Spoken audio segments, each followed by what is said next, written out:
ሰላም ቤተሰብ እንደምን አላችሁ? ከኔ ጋር ሁሉም ሰላም ነው። በያላችሁበት ሰላማችሁ ይብዛ እያልኩኝ ዛሬም ድጋሚ መጥቻለሁ። ቤተሰቦች እንግዲህ አብርሽና ሄርሜላ እንደቀጠሉ ናቸው ማለት ነው። ትናንትና ጫካ ለጫካ አይታችኋል ማለት ነው።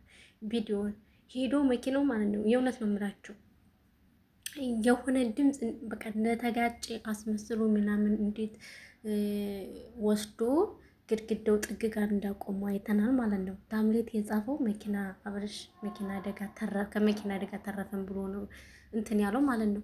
በቃ ሰው እይታ እንዲፈጠርለት ብቻ ነው ይሄ ልጅ። እግዚአብሔር ነው የምላችሁ። በቃ እኔ የሚሰራው ስራ በጣም ነው የሚገርመኝ።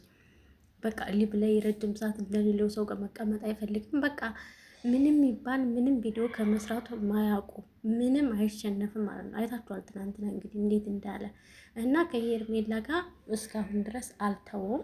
እንደቀጠለ ያለው ሩታ እንግዲህ ቡታጅራ ከሄደች በኋላ ቪዲዮ አለቀቀችልንም።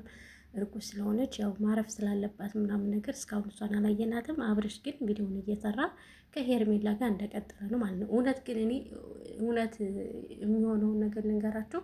አብርሽና ሄርሜላ ቤተሰብ ናቸው እንጂ ምንም አይነት የፍቅር ግንኙነት ምናምን ኑሯቸው አይደለም። ነገር ግን እንደዛም ቢሆን ከእህትም ጋር ቢሆን እንደዚህ መሆን የለበትም። ምክንያቱም ሶሻል ሚዲያ መቼም የማይጠፋ የማይለቅ ነገር ነው። ወጣቶች አሉ፣ ተማሪዎች አሉ፣ ህፃናት ያዩታል እና በዚህ ደረጃ እንደዚህ ባያደርጉ መልካም ነው ብዬ አስባለሁ። እንደኔ አብዛኞቻችን ሰዎችም እንደዛ ነው የምንለው ማለት ነው። ገብቷችኋል አይደለ? አንድ ባለትዳር ሰው እንደዚህ አይነት ነገር ባይሰራ ባያስተላልፍ መልካም ነው ብዬ ስለማስብ ማለት ነው። እና ቤተሰቦቼ ግን ብዙዎቻችሁ ምንም አይነት እንትን እንዳለባቸው አይተናል። ያው ባለትዳር ሴት ከአሁን በፊትም መልካም ነገር ነበር ሲያሳዩን የነበረ። ነገር ግን እውነተኛ የሚኖሩትን ነገር አያሳዩም።